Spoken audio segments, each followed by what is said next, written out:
ये खुद यहां भी खुद कह रहा है कि वो इनसे न्यारे हैं, भिन्न हैं। अब ये कंसेप्ट और क्लियर करना पड़ेगा। यहां एक और शंका उत्पन्न हो जाएगी कि ब्रह्मा विष्णु रुद्र, तो रुद्र अन्य भी है, एक जो 11 रुद्रों का सरदार है, वो रुद्र अलग है, और उन सभी रुद्रों का मुखिया ये शंकर भी है, तमोगुण शंकर, इसलिए इसको भी रुद्र कहते हैं, और 11 रुद्र अन्य भी है। तो ये भी यहां स्पष्ट करना पड़ेगा कि ये ब्रह्मा विष्णु रुद्र और ये महेश इनसे अलग है, ये इनका पिता। ये देखिएगा, एक समय जैसे दास ने बताया था कि ब्रह्मा और विष्णु का आपस में इस बात पर युद्ध हो गया। ब्रह्मा जी कहने लगे तू मेरा पुत्र है विष्णु जी से, और विष्णु जी कहने लगे तू मेरा पुत्र है। इन दोनों का झगड़ा हो गया, तो इनके बीच में एक लिंग खड़ा कर दिया, स्तंभ, तेजो में स्तंभ, और ये फिर युद्ध करना बंद कर गए, उसके और छोर को खोजने में लगे। फिर वहां पुत्र शिव के रूप में ये खुद आकर खड़ा हो गया, ये काल भगवान। और फिर इनको कैसे संबोधित करता है ब्रह्मा और विष्णु को, सुनिएगा। ये देखिएगा, विद्वेश्वर संहिता, यह है विद्वेश्वर संहिता और संक्षिप्त शिव पुराण 24 पृष्ठ पे। ये तो थोड़ा सा सीन देखें, यहां ब्रह्मा और विष्णु के बीच में ये लिंग खड़ा कर दिया, स्तंभ तेजो में। और फिर यहां आकर के क्या बोला, ब्रह्मा और विष्णु ने पूछा प्रभो सृष्टि आदि 5 कर्तों के लक्षण क्या हैं, ये हम दोनों को बताइए। भगवान शिव बोले ये काल है इनका पिता। भगवान शिव बोले मेरे कर्तों को समझना अत्यंत गहन है, तथापि मैं कृपा पूर्वक तुम्हें उनके विषय में बता रहा हूं। अब अपने 24-25 पे पढ़ लिया, अब 26 पे पढ़ते हैं, अपने मतलब की बात पढ़ेंगे। यहां आगे अब नीचे, पुत्रो, ब्रह्मा और विष्णु को ये काल बोल रहा है, पुत्रो तुम दोनों ने तपस्या करके प्रसन्न हुए मुझ परमेश्वर से सृष्टि और सतिथि नामक 2 कृत, यानी जो 2 विभाग, ये 2 जॉब प्राप्त किए हैं, और ये दोनों तुम्हें बहुत प्रिय है। इसी प्रकार मेरी विभूति स्वरूप रुद्र और महेश्वर ने, मैं नहीं है, ने 2 अत्यंत उत्तम कृत संहार और तिरोभाव प्राप्त किए। अब देखो, ये ब्रह्मा विष्णु महेश, तो ये हो गए दोनों पुत्र। रुद्र और महेश्वर ये इन दोनों से न्यारे, यानी 4 हो गए, और बोलने वाला वो इनका पिता इनसे अलग है। अब यहां फिर और देखते हैं, स्पष्ट हो जाता है। यहां देखो, मैंने पूर्व काल में अपने स्वरूप भूत मंत्र का उपदेश किया है, जो ओंकार के रूप में प्रसिद्ध है, और वह महामंगलकारी मंत्र है। सबसे पहले मेरे मुख से ओंकार ओम प्रकट हुआ, जो मेरे स्वरूप का बोध कराने वाला है। ओंकार वाचक है, मैं वाच्य हूं, यह मंत्र मेरा स्वरूप ही है। प्रतिदिन ओंकार का निरंतर स्मरण करने से मेरा ही सदा स्मरण होता है। मेरे उत्तरवर्ती मुख से आकार का, पश्चिम मुख से उकार का, दक्षिण मुख से मकार का, और पूर्ववर्ती मुख से बिंदु तथा मध्यवर्ती मुख से नाद का प्राकट्य हुआ। इस प्रकार 5 अवयव से युक्त ओंकार का विस्तार हुआ है। इन सभी अवयवों से एकीभूत होकर यह प्रणव ओम नामक एक अक्षर हो गया। अब यहां हमने देखना है कि ये ओम एक अक्षर जो है, ये ब्रह्मा विष्णु महेश के पिताजी का है। और वो कौन है? वो ब्रह्म है, वो काल है। ये ब्रह्म का मंत्र है ओम। गीता अध्याय नंबर 8 के श्लोक नंबर 13 में ये गीता ज्ञानदाता गीता बोल रहा है, इसे ये भी स्पष्ट होता जाएगा। ओम इति एकाक्षरम ब्रह्म व्यवहारण मामनुसमरण। ये देखिएगा, अब हमने शिवपुराण रख दिया, श्रीमद् भगवत गीता उठा लिया। गीता प्रेस ग्रुप से प्रकाशित है 8वें अध्याय का 8वां अध्याय श्रीमद् भगवत गीता, ये 13वां श्लोक यहां शुरू होता है। ये 13वां श्लोक यहां पर है। इसमें क्या है? ओम इति एकाक्षरम ब्रह्म व्यवहारण माम अनुसमरण ये प्रियाति तजन देहम स याति परमाम गतिम। गीता ज्ञान दाता कह रहा है कि माम ब्रह्म, मुझ ब्रह्म का, ओम इति एकाक्षरम, यह ओम एक अक्षर है, नथिंग एल्स।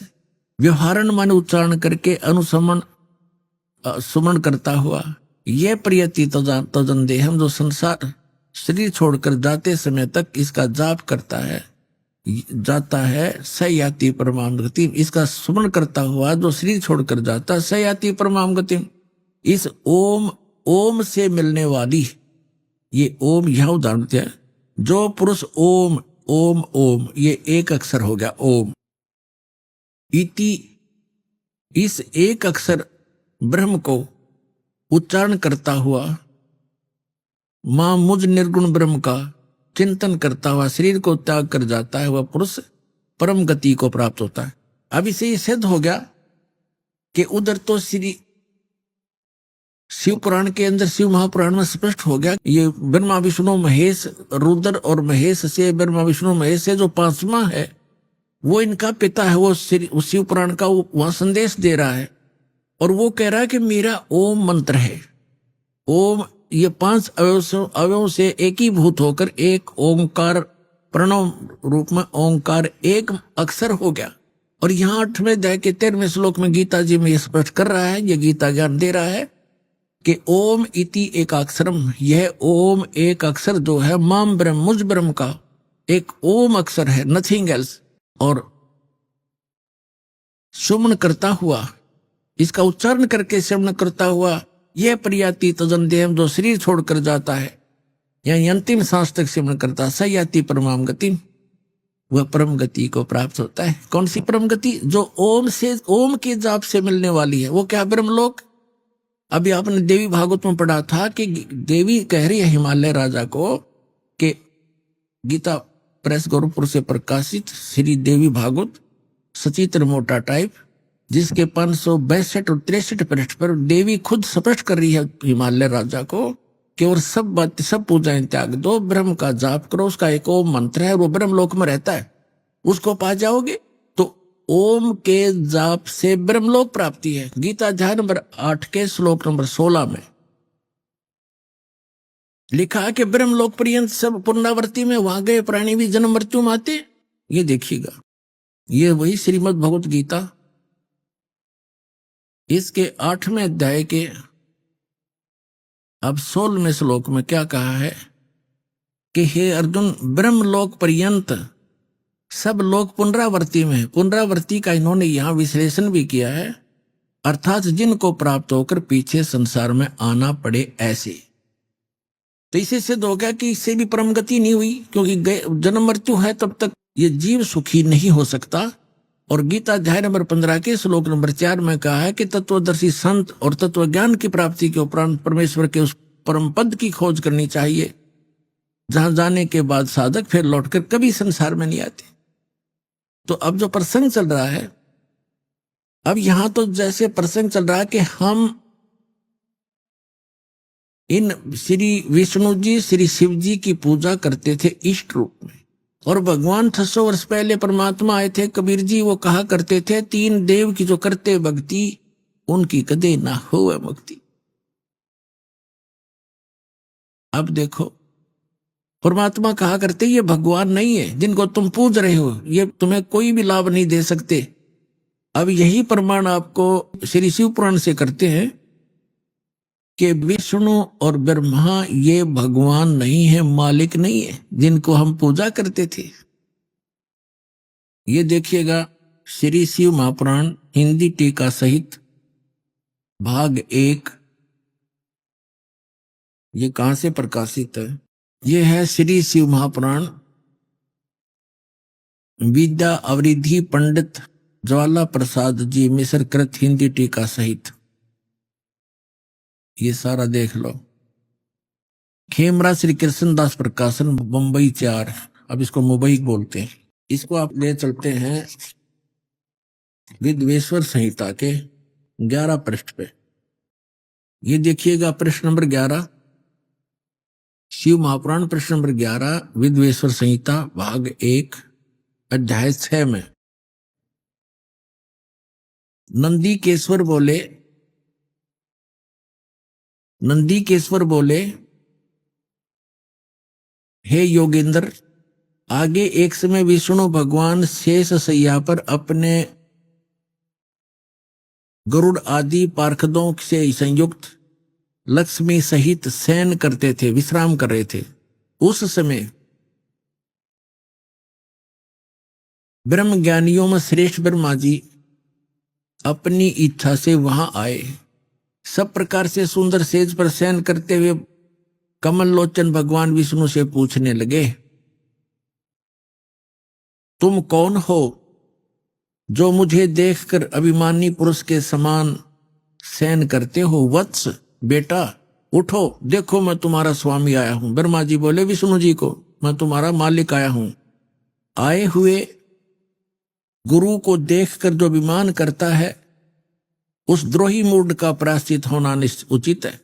यह सुनकर विष्णु जी के अंतर में तो क्रोध हुआ, लेकिन ऊपर से दिखाया नहीं, बाहर से शांत रहे और बोले, वत्स बेटा, तुम्हारा मंगल हो, बैठो, इस आसन पर विराजो।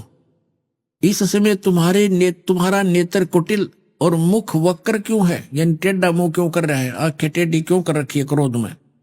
ब्रह्मा जी बोले, वत्स विष्णु, हे बेटा विष्णु, तुमको समय के प्रभाव से अभिमान है। हे पुत्र, मैं तुम्हारा रक्षक और जगत का पितामह हूं। विष्णु जी बोले, यह तो सब जगत मुझ में स्थित है, तुम चोर के समान किस प्रकार अपना कहते हो? तुम मेरी नाभि कमल से उत्पन्न हुए हो, इससे मेरे पुत्र हो, मुझे पुत्र कहना व्यर्थ है। नंदीकेश्वर बोले, इस प्रकार ब्रह्मा विष्णु दोनों ही रजोगुण से मुक्त होकर विवाद करने लगे। मैं श्रेष्ठ हूं, मैं स्वामी हूं, ऐसा कहकर एक दूसरे को मारने की इच्छा से युद्ध करने में उत्सुक हुए। तब संपूर्ण देवता विमान में बैठकर उस महा अद्भुत युद्ध को देखने चले आए और आकाश से उनके ऊपर फूल बरसाने लगे। वारे देवताओं, अकल देखो इन देवताओं की। दो भाई लड़के मरने को तैयार हैं और ऊपर से फूल बरसाने को, मरो कटके, शाबाश, बहुत अच्छा कर रहे हो। यह परमात्मा कहते हैं, दास गरीब या चूक धरोधर ऊपर से लेकर नीचे तक बिजली पड़ रही है। अरे देवता कहाँ में? अरुण युद्ध मरते न देखे, उन्होंने तो नीचे आकर हाथ जोड़ना चाहिए था, उनके बीच में खड़ा हो जाना चाहिए था। ये भगवान लड़ा नहीं करते। आप हमारे पूज्य होकर भी लड़ रहे हो तो हमारे ऊपर क्या असर पड़ेगा? अरे ये नौ के ऊपर तो फूल बरसावे, मरो लड़के। ये हमारे देवता है। तेरा गजब।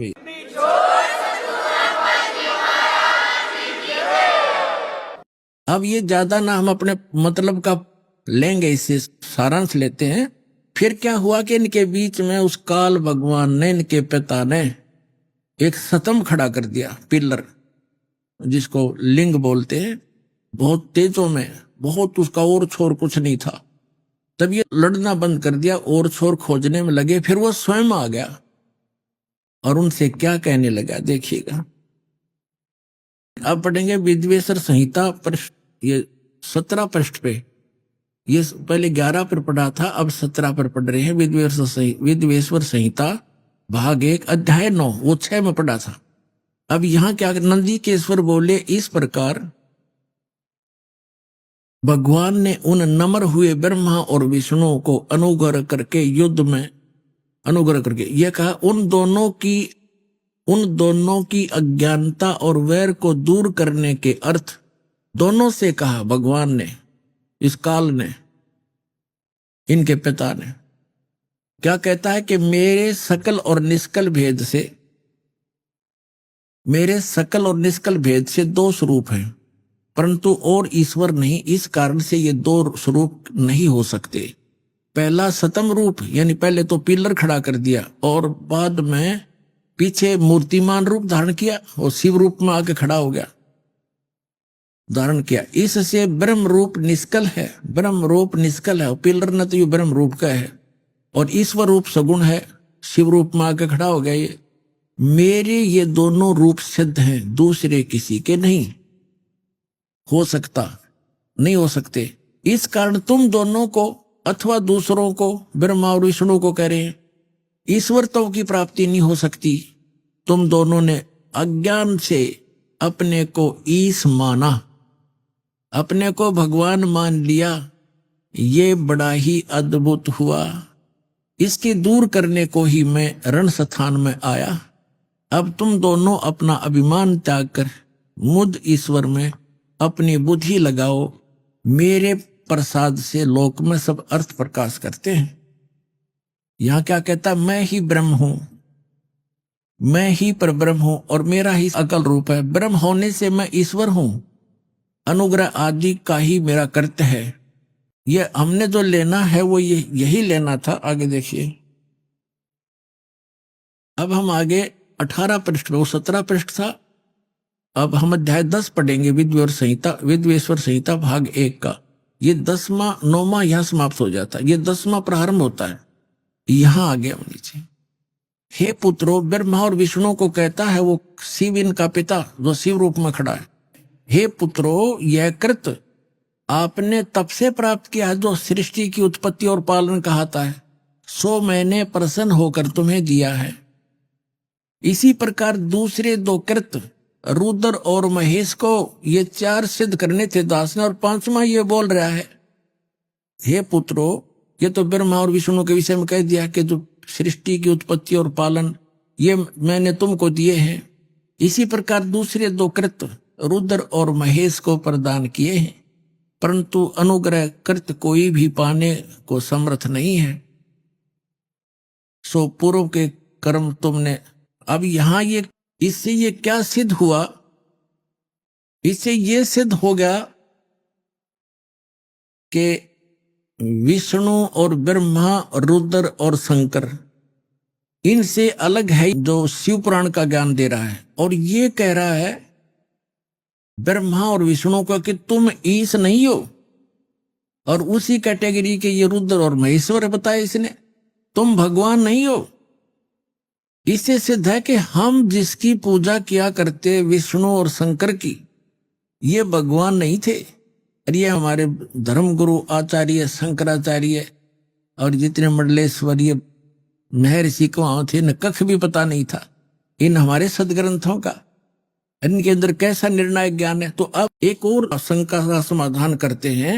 इसी शिव पुराण के अंदर जो खेमराज श्री कृष्ण दास मुंबई के प्रकाशन में है, उसमें क्या है, उसमें ये स्पष्ट किया है कि जैसे ये क्या कहता है कि मेरा एक ओंकार मंत्र है, और जैसे हमारे ये धर्म गुरु क्या बताया करते हैं, इस अनुवाद जो किया है ना गीता प्रेस गोरखपुर से प्रकाशित में शिव पुराण में, उसमें उन्होंने गलती कर रखी है।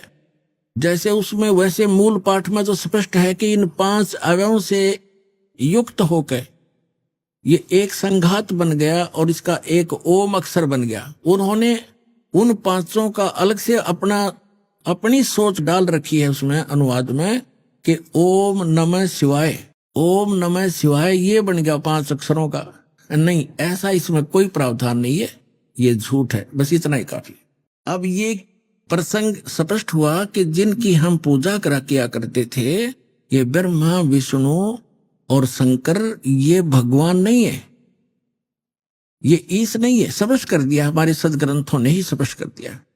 अब हम जिस प्रसंग पर आज आगे बढ़ेंगे, अब हम उसको निर्णय करते हैं कि रजगुण ब्रह्मा है, सतगुण विष्णु, तमगुण शिव जी। अब देखिएगा, यह है श्रीमद देवी भागवत यानी देवी पुराण, श्री खेमराज श्री कृष्ण दास प्रकाशन मुंबई से प्रकाशित है।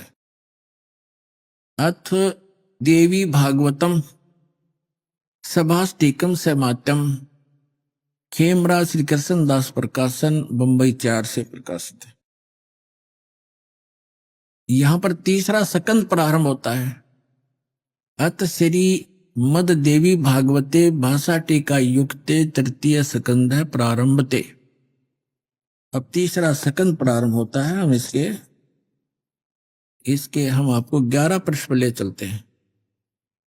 ये 11 पृष्ठ पे 5वां अध्याय, इसमें यहां हम पढ़ेंगे 5वें अध्याय का 8वां श्लोक। हे मात्र, ये 7वां समाप्त हुआ। हे माता, यदि हमारे ऊपर सदा आप दया युक्त हो तो हमको तमोगुण में किस प्रकार प्रदान किया। शंकर भगवान बोल रहे हैं, ब्रह्मा रजोगुण और हरि सतगुण युक्त किए। किस प्रकार किए। अब यहां संस्कृत भी पढ़ेंगे हम। ये संस्कृत है, ये हिंदी यहां पर हमने पढ़ी है। ये 8वां श्लोक है। यदि दा धर्मना न सदा अंबिके कथम अहम हित से, किस प्रकार मैं बना दिया हे अंबिके, हे माता तमोगुण और कमल जय, कमल से उत्पन्न होने वाले ब्रह्मा को रजोगुण संभव, रजोगुण क्यों बना दिया। और सुवित केमु सतोगुण हरि, और विष्णु जी को आपने सतोगुण किस प्रकार बनाया, क्यों बनाया। अब देखो, इस बात से ये हमारे ये देवता परिचित हैं कि जो हम कर रहे हैं ये अच्छा नहीं हो रहा। इसलिए तो ये कह रहे हैं कि यदि आप हम पर दया युक्त हो तो हमारे को ऐसा क्यों बना दिया। ब्रह्मा से निकल रहे वो उसकी तरंगों से सब प्राणी प्रभावित होते हैं और सृष्टि उत्पत्ति करते हैं, बच्चे पैदा करते हैं। और विष्णु जी से निकल रही तरंगों से एक दूसरे में ममता में फंसे पड़े हैं और मेरे से फिर एकदम संहार होता है। ये ऐसा क्यों हो रहा है। यदि आप हम पर दयालु हो, हमें ऐसे गुणों वाले क्यों बना दिया, मुझे तमोगुण क्यों बना दिया। इति सिद्धम रजगुण ब्रह्मा सतगुण विष्णु तमगुण शिव जी। तीसरा, एक तो आपको शिव पुराण में बता दिया, ब्रह्मा विष्णु महेश इन तीनों देवताओं में गुण है और वो शंकर इनसे न्यारा है, वो गुणातीत माना गया। और अब आपको सिद्ध करते हैं मार्कंडेय पुराण गीता प्रेस गोरखपुर से प्रकाशित के 123 पृष्ठ पर देखिएगा।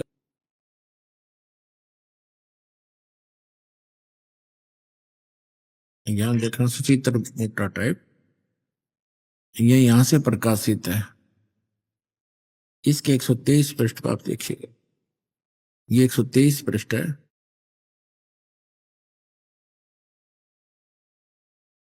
अब यह मार्कंडेय जी का वर्णन चल रहा है। मार्कंडेय जी बोल रहे हैं, मुने यहां आ जाते हैं। इस प्रकार स्वयंभू परमात्मा की 3 अवस्थाएं हैं। रजोगुण प्रधान ब्रह्मा, तमोगुण प्रधान रुद्र और सतगुण प्रधान विश्वपालक विष्णु हैं। और यही 3 देवता हैं और यही 3 गुण हैं। ब्रह्मा विष्णु महेश कहो या रजगुण सतगुण तमगुण कहो, इति सिद्धम। अब श्रीमद् भगवत गीता का 7वां अध्याय श्लोक नंबर 12 से लेकर 15 आप जी को समझ में आएंगे और स्वीकार्य होंगे। पुण्यात्माओं, टीचर का काम होता है इन गूढ़ रहस्यों को सरलता के साथ श्रोताओं को समझाए। आज तक हमारे धर्मगुरु और हमारे भगवान ने परिचित नहीं थे आत्म ज्ञान से। सतयुग के ब्राह्मण ऋषि महर्षि भी इस तत्व ज्ञान से अपरिचित थे। तो पुण्यात्माओं, सौभाग्य है आपका। आपका जन्म ऐसे समय में आप शिक्षित हैं और ये तत्व ज्ञान को उजागर करने का परमपिता कबीर भगवान का आदेश है। यो दास आपको भेज दिया, आपके सामने पेश है और आपका अब कल्याण होगा, पूरे विश्व का कल्याण होगा।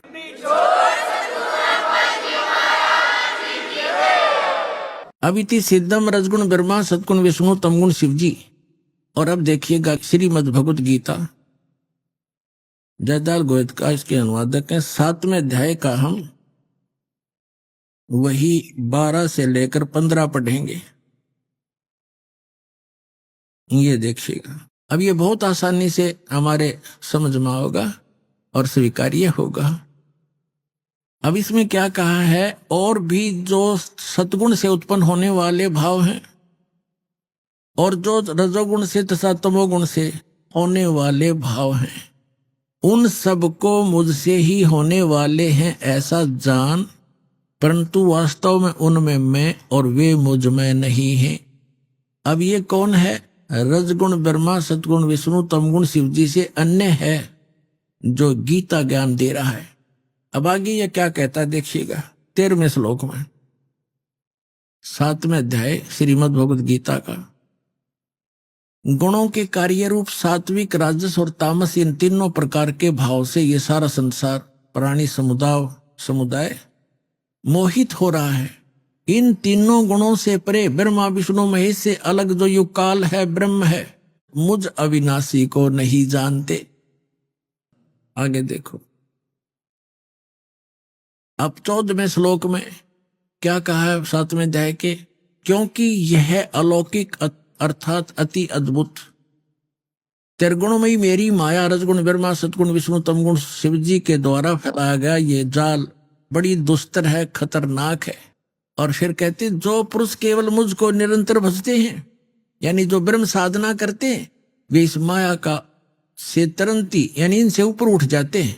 यानी जैसे विष्णु और शिव की जो साधना करते, ब्रह्मा की तपा कराया नहीं करते, इसने तो रिजेक्ट करें बैठे थे। जो विष्णु और शिव की भक्ति करते हैं उनसे उनको बहुत कम लाभ मिलता है, और ब्रह्म की साधना करने वाले ब्रह्मलोक में चले जाते हैं, वहां काफी समय तक, और वहां ज्यादा सुख सुविधाएं हैं।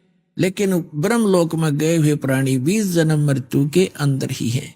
इसलिए ये स्वयं स्वीकार करता गीता ज्ञानदाता अध्याय नंबर 4 के श्लोक नंबर 5 और 9 में, गीता अध्याय नंबर 2 के श्लोक नंबर 12 में, गीता अध्याय नंबर 10 के श्लोक नंबर 2 में कि अर्जुन तेरे और मेरे बहुत जन्म हो चुके हैं, तू नहीं जानता, मैं जानता हूं, मेरे कर्म और जन्म अलौकिक है। इसलिए ये कहता है कि मेरा साधक भी मेरी ही 7वें अध्याय के 18वें श्लोक में आगे आएगा कि मेरी साधना करनी भी अनुत्तम है, घटिया है, क्योंकि जन्म मृत्यु ना साधक की मिटे ना मेरी मिटे, खुद कहता है। इसलिए 18वें अध्याय के 62वें श्लोक में कहा कि अर्जुन तू सर्वभाव से उस परमेश्वर की शरण में जा, उसकी कृपा से तू परम शांति को और सनातन परम धाम को प्राप्त होगा।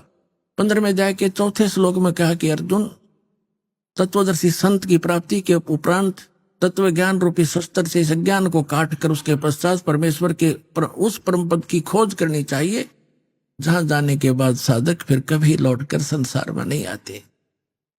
अपनी साधना को मना करता है, केवल उसकी भक्ति करो। अब यहाँ जो प्रसंग चल रहा है ये क्या कह रहा है, यदि ब्रह्मा विष्णु महेश से ऊपर उठकर मेरी भी साधना करें, इनसे अच्छा लाभ तो मैं दे दूं।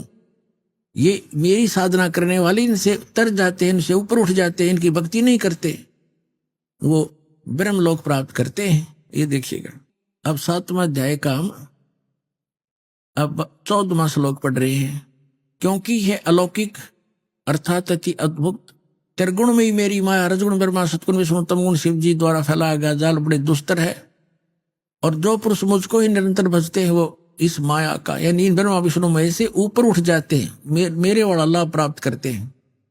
15 माया के द्वारा ब्रह्मा विष्णु महेश की साधना तक और इन्हीं से मिलने वाले लाभ पर जो दृढ़ हो चुके हैं और कोई सुनने को तैयार नहीं, उनके विषय में कहा है, जो इनके उपासक हैं तीनों गुणों के, ब्रह्मा विष्णु महेश के। अभी आपने सुने संत रामपाल जी महाराज के मंगल प्रवचन। संत रामपाल जी महाराज एक ऐसे महान संत जिन्होंने अपनी सतभक्ति, तत्व ज्ञान, करुणा और सेवा के बल पर समाज में नई मिसाल कायम की है। संत रामपाल जी महाराज की अगुवाई में उनके सभी सतलोक आश्रमों से समाज कल्याण के अद्भुत कार्यों ने समाज को सुनहरे भविष्य की एक नई उम्मीद दिखाई है। संत रामपाल जी महाराज से नाम दीक्षा लेने के बाद लाखों लोगों की लाइलाज बीमारियां जैसे कैंसर, एड्स आदि ठीक हुई। संत जी के ज्ञान से प्रेरित होकर उनके अनुयायियों ने लाखों यूनिट रक्तदान किया। संत जी ने लाखों बहन बेटियों का दहेज मुक्त विवाह करवाया।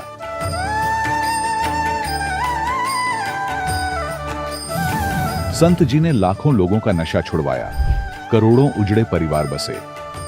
संत जी के आश्रमों में समागम के दौरान निःशुल्क नेत्र चिकित्सा, दंत चिकित्सा प्रदान की जाती है।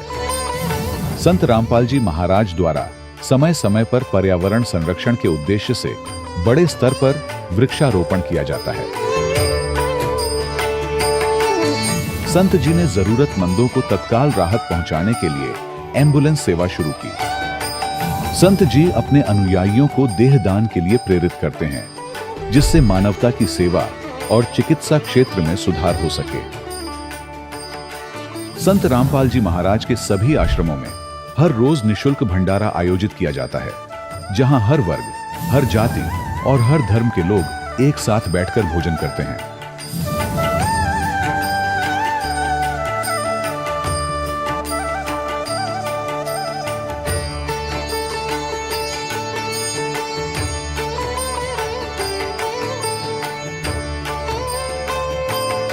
संत रामपाल जी महाराज के आश्रम में हजारों बुजुर्गों को सम्मान और प्यार के साथ जीवन जीने का अवसर मिलता है। उनके खाने, रहने और स्वास्थ्य की पूरी जिम्मेदारी संत रामपाल जी महाराज उठाते हैं। अनाथ बच्चों के लिए संत रामपाल जी महाराज के सभी आश्रम किसी वरदान से कम नहीं। यहाँ उन्हें शिक्षा, संस्कार और भविष्य के लिए बेहतर अवसर प्रदान किए जाते हैं। चाहे बाढ़ हो, भूकंप या महामारी, संत रामपाल जी महाराज और उनके अनुयायी हमेशा ही जरूरतमंदों के लिए सबसे आगे खड़े रहते हैं। कोविड महामारी के दौरान संत रामपाल जी महाराज के आश्रमों से करोड़ों लोगों के लिए भोजन, दवाइयां और जीवन रक्षक सामग्रियां उपलब्ध कराई गई। चाहे गरीब की मदद हो या किसी शोषित और पीड़ित वर्ग के हक और सम्मान की लड़ाई, संत रामपाल जी महाराज ने हमेशा ही उनकी दबी आवाज को सरकारों तक पहुंचाया है और उन्हें उचित न्याय दिलवाने में अहम भूमिका अदा की है। समाज में आध्यात्मिक और सामाजिक मूल्यों के प्रति जागरूकता लाने में संत रामपाल जी महाराज हर कदम पर मानवता के सच्चे सेवक साबित हुए हैं। संत रामपाल जी महाराज का जीवन हमें सिखाता है कि सच्ची सेवा वही है जो निस्वार्थ भाव से की जाए। आइए हम भी इस महान सेवा के कार्य में इस महान संत से जुड़ें और संत रामपाल जी महाराज से नाम दीक्षा लेकर अपने जीवन को धन्य बनाएं।